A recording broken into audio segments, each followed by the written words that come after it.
Nous bénissons le Seigneur pour cette grâce qu'il nous donne encore d'être dans sa présence et surtout de vous apporter ces messages si bénissants. Le thème de notre exhortation aujourd'hui, c'est comment réussir son culte personnel. Comment réussir son culte personnel? Nous allons lire dans Matthieu 14, verset 23. Je lis au nom de Jésus. Dans Matthieu 14, verset 23, la Bible dit ceci.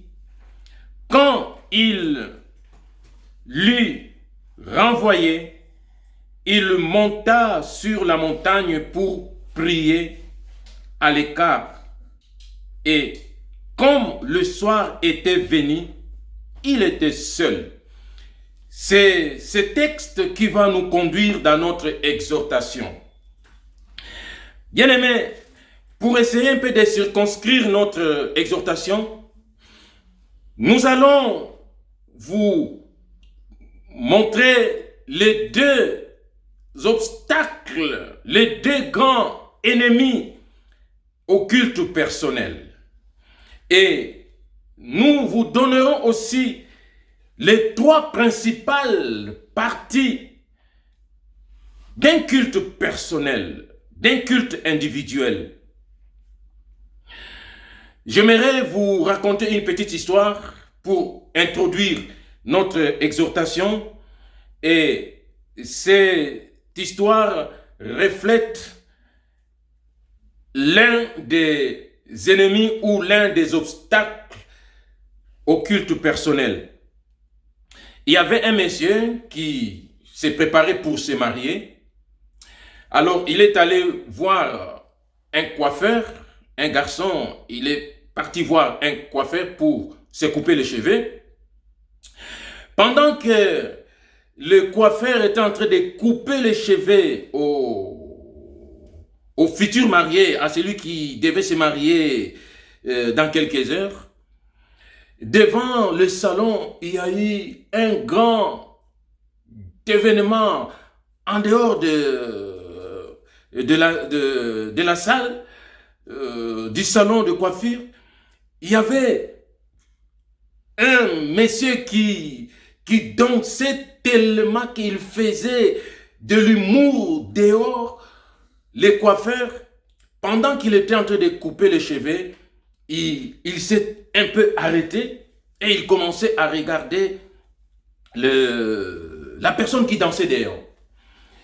Et pendant qu'il coiffait, pendant qu'il coupait les cheveux, il était en train de regarder le monsieur, comment il faisait ses comédies dehors. À un certain moment, la personne qui devait se marier lui dira, mais monsieur le coiffeur, le temps presse, moi je dois être prêt pour aller me préparer pour le mariage. Alors, les coiffeurs devaient continuer à couper les cheveux, mais comme aussi les spectacles qui s'est passé en dehors, juste en face de son salon, étaient aussi intéressants pour lui. Il voulait en même temps aussi regarder la personne qui faisait des comédies dehors. Alors, il était en train de couper les cheveux, vous imaginez avec la tondeuse. Il passe la tondeuse sur la tête du monsieur, tout en regardant dehors. Vous imaginez, le pire est arrivé. Le monsieur s'est retrouvé, les cheveux tondus d'une façon pas possible. Le monsieur commençait à vilipender les coiffeurs. Mais vous voyez comment vous m'avez fait? Non, monsieur, pardonne-moi, pardonne-moi. Mais comment je peux vous pardonner? Parce qu'aujourd'hui, c'est mon jour. Je voulais me faire beau, une très belle coiffure, selon que je le voulais. Mais maintenant, là, vous m'avez gâché déjà ma soirée. Pardon, pardon, ce n'était pas conscient. Je ne voulais pas vous faire du mal comme ça. C'était inconscient, c'était involontaire, c'est involontaire. Mais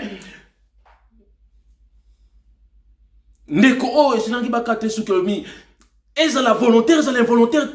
Ça, ce n'est pas mon problème. Mon problème, c'est que tu m'as déjà foutu. Les messieurs, en fin de compte, dira, coupe seulement tous les cheveux. Parce que ça m'énerve. Je ferme la parenthèse. Retenez bien cette histoire. Nous reviendrons tout au long de notre exhortation. Bien-aimés, dans la Bible, nous voyons Dieu nous parler du culte individuel, du culte personnel et du culte communautaire. Donc, d'un côté, les cultes personnels et de l'autre côté, les cultes communautaires. Il y a des personnes qui ne peuvent mieux rendre culte à Dieu que quand ils sont dans les groupes, dans l'église. Là, vous verrez ces personnes-là en train de bouillonner du fond de leur cœur. Peut-être même en train de pleurer tout simplement parce qu'ils se retrouvent dans la chaleur de l'église. Ils se retrouvent dans la chaleur des autres. Et ça le pousse à bien rendre culte à son Dieu. Mais de l'autre côté aussi, des gens comme ça qui ne savent rendre culte que lorsqu'ils sont dans l'église, qu'ils sont dans les groupes, généralement, ces personnes peuvent être dans la difficulté de rendre elles-mêmes le culte à Dieu lorsqu'elles se retrouvent seules. De l'autre côté, il y a aussi ces personnes-là qui ne peuvent mieux rendre culte à leur Dieu que quand elles sont seules. Muntu oyo akoki kosambela kaka tangu aza ye moko. Tangu aza dans le groupe, la personne ne sait pas prier, la personne ne sait pas rendre culte à Dieu, la personne est presque comme bloquée par les groupes, par la communauté. Surtout lorsque c'est une jeune convertie, la personne a du mal à prier, à rendre un véritable culte à son Dieu dans un groupe. Et de l'autre côté, il y a aussi ceux-là qui sont comme un poisson dans l'eau, que ce soit pendant un culte personnel ou pendant un culte communautaire, ces personnes-là savent toujours s'exprimer, rendre un véritable culte agréable à Dieu. Bien-aimés, laissez-moi vous dire ceci. À plusieurs reprises dans la Bible, Jésus-Christ s'est retiré tout seul, souvent à la montagne pour prier. Et c'est là même le sens de notre texte que nous avons lu. La Bible nous montre que Jésus était seul, en train de prier. Et dans beaucoup d'autres textes que vous pouvez lire dans les évangiles, les textes nous montrent que Jésus était seul, en train de prier, en train de rendre un véritable culte à son Dieu. Disons-le, à vrai dire, Jésus-Christ n'avait pas besoin de prier. Jésus-Christ n'avait pas besoin de prier. Jésus-Christ n'avait pas besoin de se retirer, d'être tout seul pour prier. Mais c'était tout simplement un modèle qu'il a voulu nous donner. Un modèle qu'il a voulu nous laisser. Et Jésus nous a même prévenu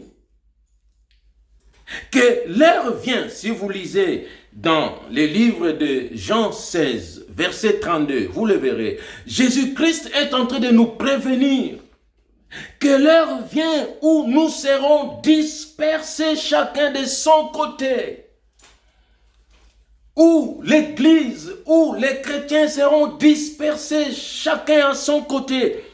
Et faudrait-il maintenant que chacun de nous soit en mesure de tenir seul son culte à Dieu, où qu'il soit? Êtes-vous en mesure de tenir un véritable culte tout seul? Un culte agréable à Dieu? Tel est le sens de notre exhortation. L'exhortation d'aujourd'hui a pour but de nous donner quelques astuces pour que vous soyez capables de tenir seul un culte à Dieu et d'une manière agréable. Vous voulez prier, mais il vous est impossible ou difficile de tenir un véritable culte. Suivez cette exhortation, elle vous fera du bien. Vous savez, parents, où que vous soyez, dans vos cultes personnels, invitez les enfants, apprenez les enfants à prier. Apprenez les enfants à prier. Invitez-les à prier avec vous. Vous savez, dans les cultes personnels, c'est une occasion que Dieu donne à chacun de nous pour que vous soyez un acteur d'adoration. Les cultes personnels est une occasion que donne à chacun de nous pour que chacun de nous soit un véritable acteur d'adoration, de louange à Dieu. Parce que, laissez-moi vous dire, souvent dans l'église, dans les cultes communautaires, il y a un grand risque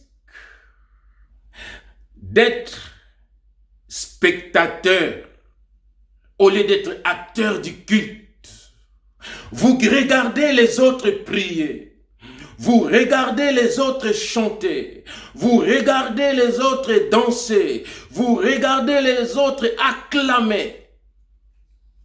Vous vous faites spectateur alors que vous devriez aussi être acteur d'adoration.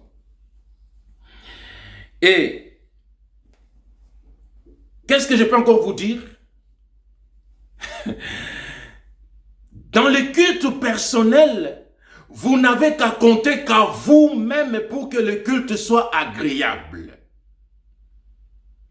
Et pour dire que dans le culte personnel, vous n'avez pas à accuser les autres, ou même les choristes, ou même les pasteurs, disant, ah, Mayanga na lelo ezaki penza kitoko ten, vraiment ba choriste ba yembi bien ten. Ah, culte lelo vraiment maté lelo ezaki bien ten, pasteur até na bien ten. Dans les cultes personnels, dans les cultes individuels, vous n'avez qu'à compter qu'à vous-même pour que l'adoration, la louange, pour que la prédication que vous faites à vous-même, c'est-à-dire la méditation, soit agréable. Alléluia. Que Dieu vous bénisse.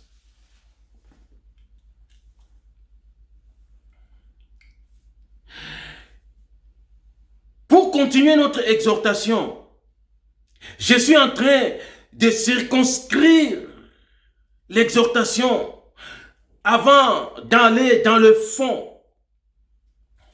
Bien-aimé, laisse-moi te dire ceci. Mais bien-aimé, laissez-moi vous dire ceci. Suivre une prédication ou un culte sur YouTube ne peut et ne pourra jamais remplacer les cultes personnels. Si, pendant vos moments de culte personnel, le moment où vous voulez partager, méditer la parole de Dieu, vous vous dites, bon, je vais suivre une prédication sur YouTube. Je peux vous dire, oui, mais faire des cultes ou des prédications de YouTube comme remplaçant vos cultes personnels, ça je vous dis, vous êtes en train de faire une très fausse affaire. Parce que les cultes sur Internet, les prédications sur Internet ne sont que dans une certaine mesure le prolongement des cultes communautaires. Et souvenez-vous, tout ce qui est des réseaux sociaux n'est que du virtuel. Donc, dans la logique des choses, il faut tirer des conclusions. Si vous vous limitez seulement à la prédication ou au culte sur YouTube, votre culte personnel n'est que du virtuel, n'est que de l'imaginaire, n'est que de l'abstrait, n'est que de l'illusion. YouTube ne pourra jamais remplacer les moments de culte personnel. Je vous interpelle là-dessus. Vous pouvez passer 24 heures sur 24 heures connectés en suivant toutes les prédications possibles, en suivant toutes les célébrations dominicales ou de cultes toute la nuit, 24 heures sur 24 heures. Cela ne pourra jamais remplacer vos moments personnels de culte à Dieu. Voilà pourquoi je vous encourage à des moments personnels de prière, à des moments personnels de culte. Même si vous pouvez suivre des prédications sur YouTube, ce n'est pas mauvais. Même si vous pouvez suivre la célébration de culte sur YouTube, ce n'est pas mauvais. Mais prétendre remplacer vos moments personnels de culte à Dieu par des prédications sur YouTube, c'est une erreur. Venons-en maintenant aux deux grands ennemis du culte personnel. Le premier grand ennemi du culte personnel, c'est qui vous empêche à mieux tenir vos cultes personnels.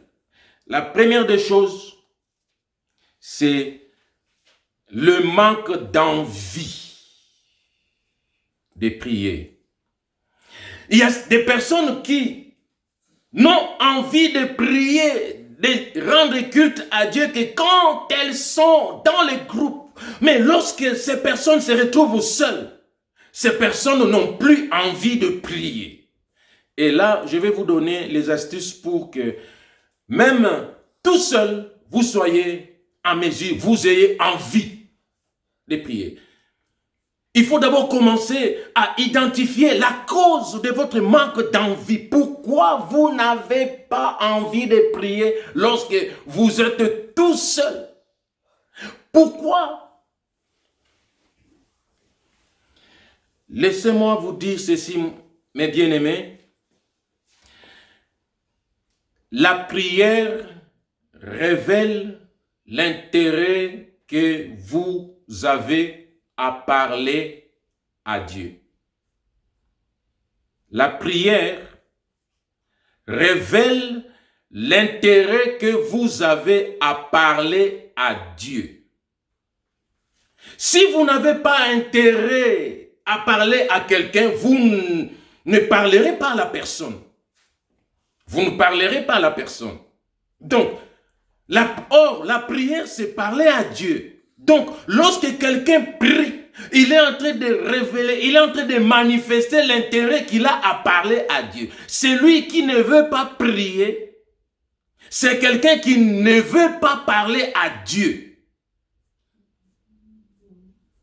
Quelqu'un qui ne veut pas prier, ou quelqu'un qui n'a pas envie de prier, c'est quelqu'un qui n'a pas envie de parler à Dieu.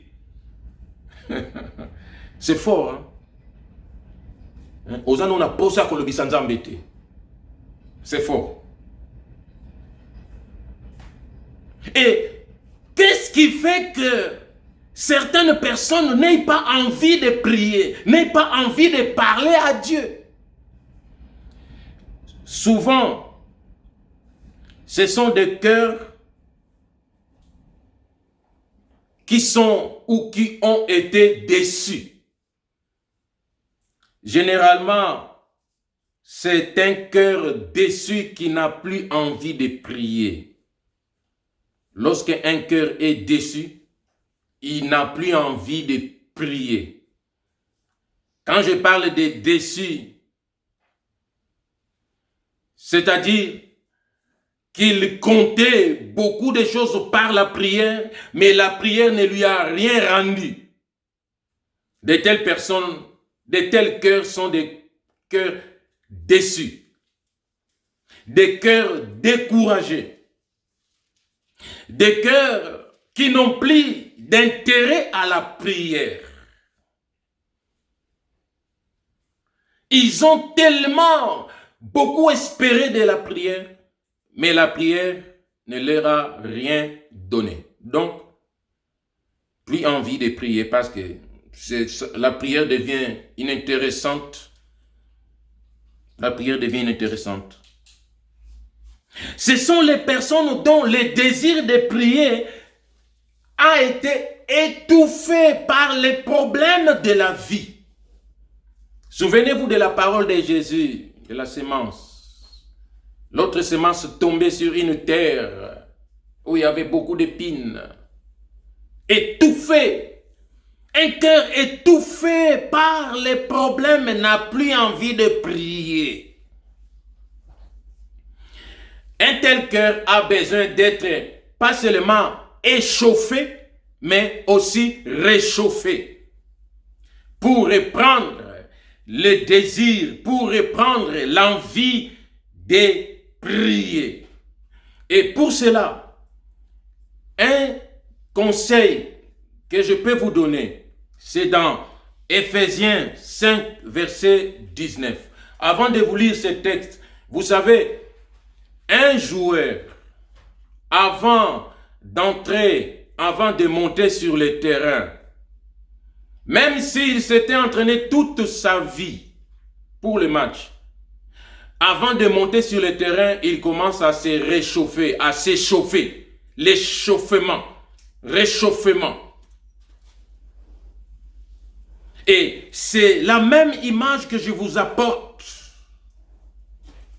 pour que vous repreniez l'envie, le désir de prier.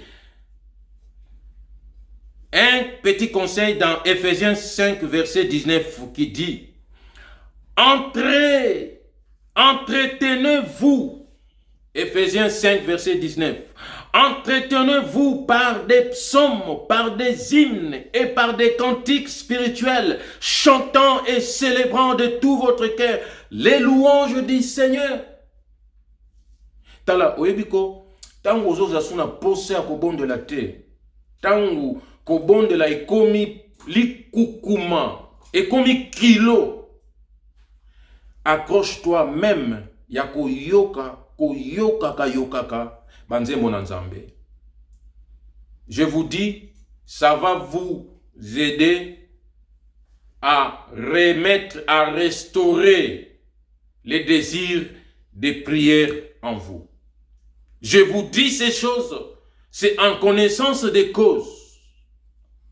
Lorsque je me retrouve aussi dans des moments de faiblesse, en écoutant les cantiques, les chansons, il y a des fois je me retrouve à genoux en train de prier comme ça.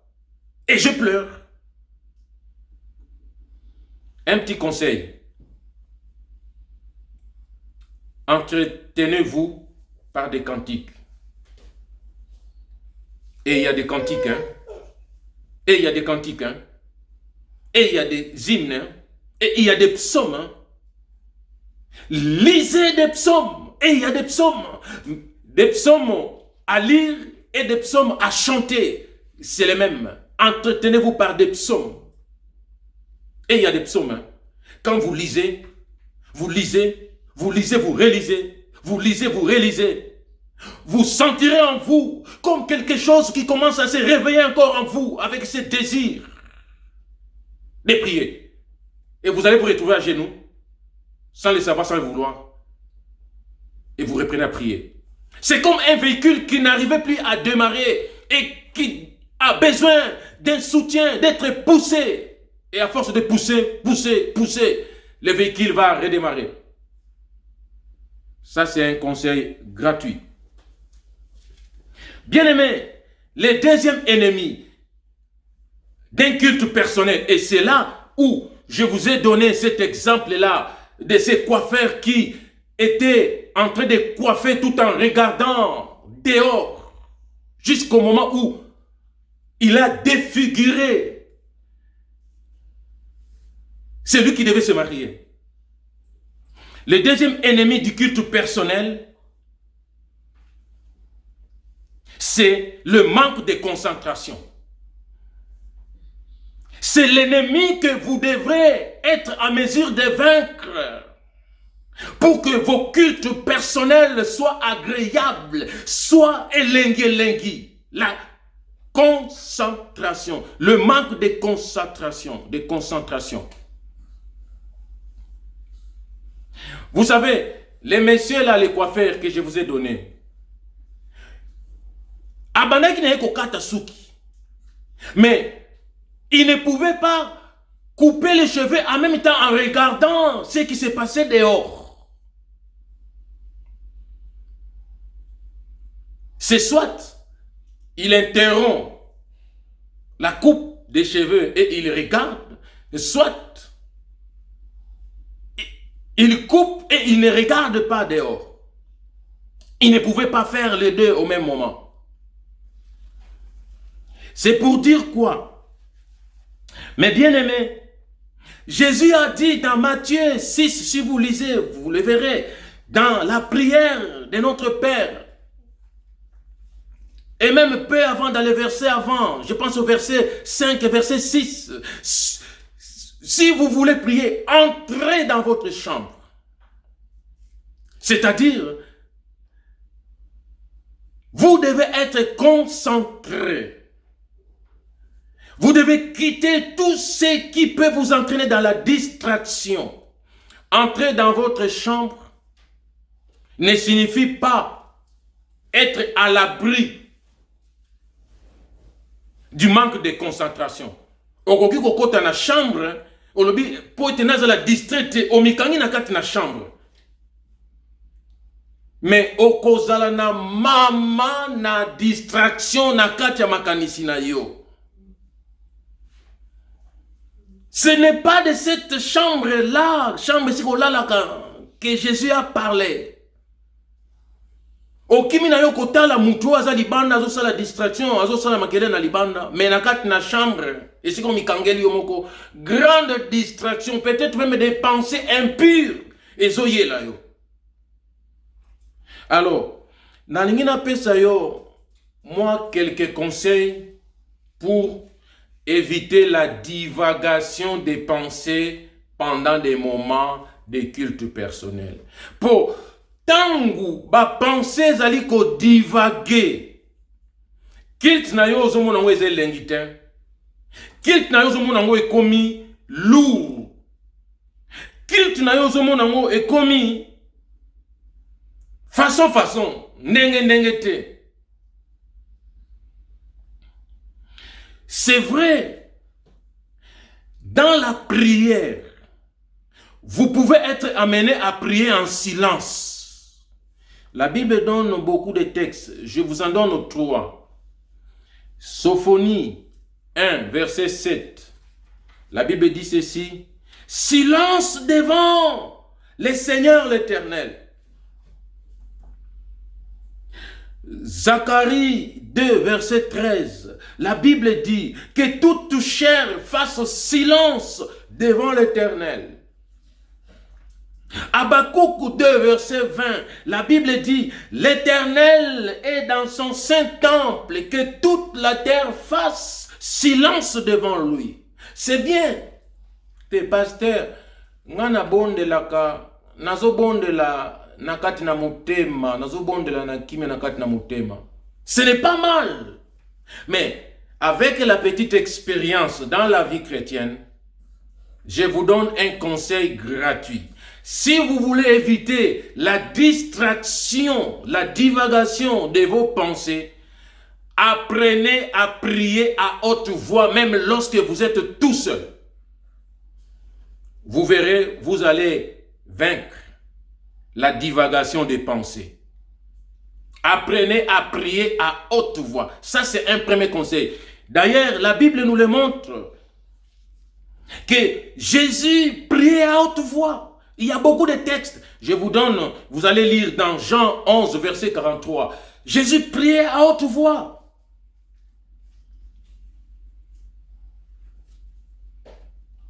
Je vous donne un autre texte dans 1 Roi 8, verset 55. Salomon priait à haute voix.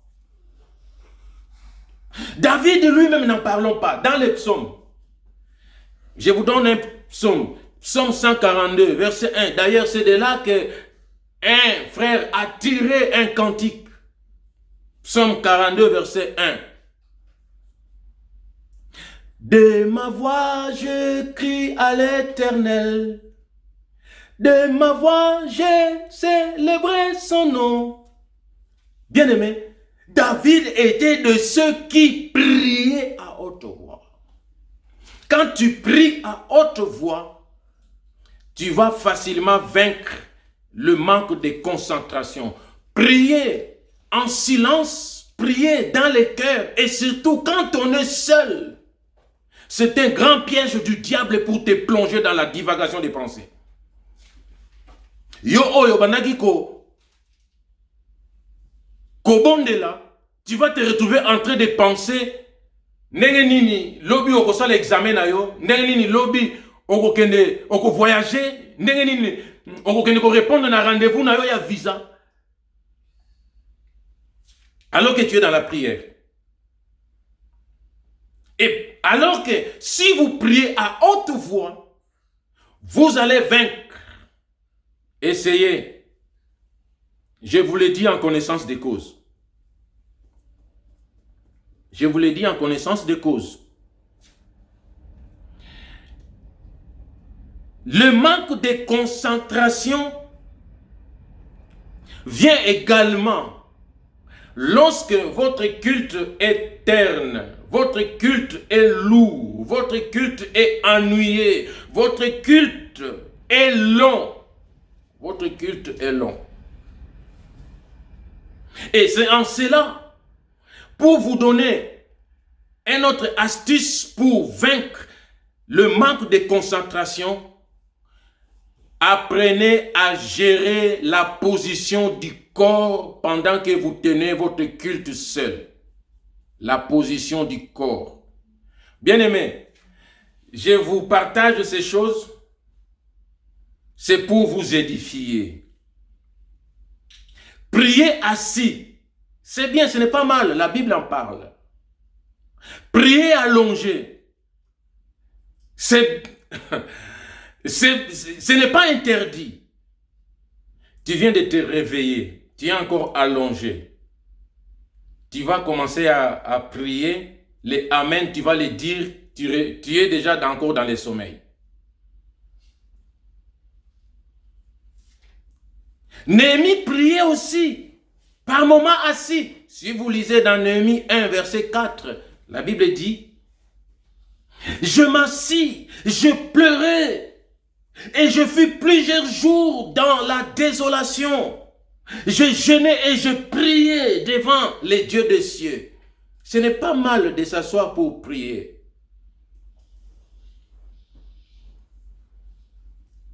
Mais, laissez-moi vous dire ceci, la position assise, lorsque vous êtes en culte personnel, la position assise, la position allongée, ce sont des positions soporifiques.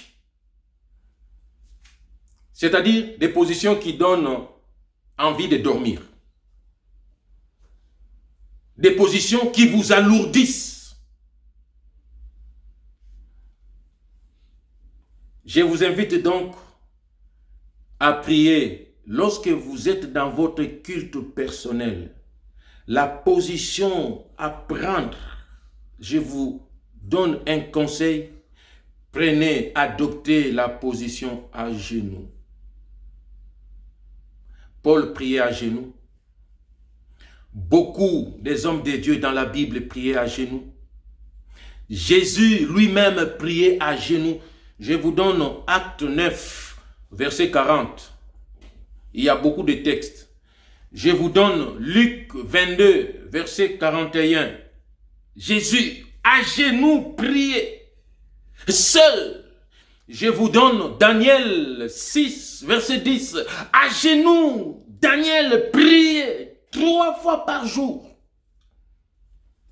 Vous savez, lorsque vous tenez votre corps dans cette position, vous êtes en train de le gérer. Vous êtes en train de repousser des attitudes de somnolence, des attitudes de divagation de pensée. C'est un conseil. Vous n'arrivez pas à tenir seul vos cultes. Vous n'arrivez pas à rendre agréables vos cultes. Prenez ces positions. Prenez cette position. Et même la position debout. Ozali Nzambe, Alléluia, Ozali Nzambe, Papa, Okotika Nzambe. Bien-aimé, prenez même la position debout. La position des mains levées, vous ne le faites que lorsque vous êtes à l'église. Pourquoi ne pas le faire lorsque vous êtes dans vos cultes personnels? Et ça n'a pas mis sous au bas champion tant que en église, au bon de là. Nzambe, Nzambe, Kumisama Nzambe, Ozan Malamu Nzambe. Ça, ce n'est pas seulement à faire quand vous êtes dans votre culte communautaire. Vous pouvez aussi le faire tout seul. Vous pouvez aussi le faire tout seul. Ce sont des choses qui vont rendre votre culte elengi. Vous n'allez pas vous ennuyer. Votre culte ne sera pas inintéressant. Je dis que dans les cultes personnels, vous n'avez qu'à compter qu'à vous-même pour que le culte ezala elengi. Ozana mutu oyo ko accusé. Ce qui culte na yo olekisakango bien te. Ce qui culte personnel na yo ezala elengi te. Vous êtes les seuls responsables. Voilà pourquoi le Seigneur veut nous amener à être capables à tenir des cultes individuels dignes de son nom. Alléluia. Autre chose, pour éviter le manque de concentration, quand dans la prière, vous commencez à avoir la sensation d'être pressé. Bien-aimé, mieux vaut atterrir, mieux vaut terminer votre culte là. Et c'est pour dire que nous devons accorder, nous devons bien préparer notre temps pour rendre culte à Dieu. Ne cherchez pas à rendre culte, ces véritables cultes à Dieu lorsque vous êtes pressé par les choses, par le temps. Et lorsque dans la prière, vous commencez à sentir que la prière, votre culte personnel commence à devenir long. Un conseil gratuit, atterrissez.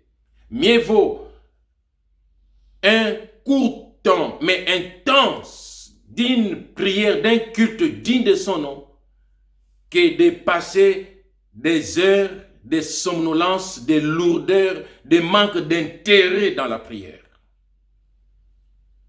Atterrissez vite, quittez vite de la présence de Dieu. Vous risquerez de devenir comme ces coiffeurs qui, en train de couper les cheveux, mais en train d'être désintéressés à ce qu'il fait, en train de regarder ailleurs. Je répète, quand vous commencez à sentir que votre prière commence à devenir longue pour vous, quittez. C'est un conseil gratuit. Bien-aimés, je vais arriver maintenant rapidement à 3 grandes parties du culte personnel, du culte individuel. La première partie du culte personnel, dans Psaume 110, verset 4. Dans Psaume 110, verset 4. Première partie du culte. Le moment où vous bénissez le Seigneur, le moment où vous le célébrez, le moment où vous lui offrez des sacrifices, des offrandes. Ça, c'est la première grande partie du culte individuel. Entrez dans ces portes avec des louanges dans ses parvis, avec des cantiques, célébrez-les, bénissez son nom. Ça, c'est la première grande partie du culte personnel.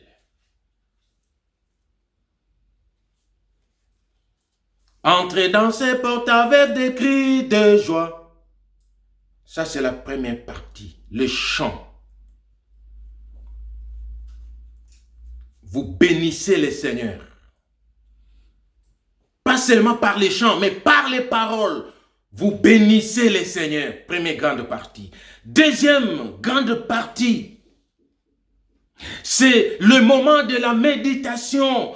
Josué 1, verset 8. Que le livre de la loi ne s'éloigne point de vous. Méditez-les. Nuit et jour, méditez-les. À chaque instant, méditez-les. Pendant les cultes personnels, ayez le temps de méditer. Et quand je dis méditer, ce ne signifie pas lire seulement la parole, lire rapidement la parole. Non, non. Quand on dit méditer, c'est vraiment méditer pour en tirer la révélation de Dieu.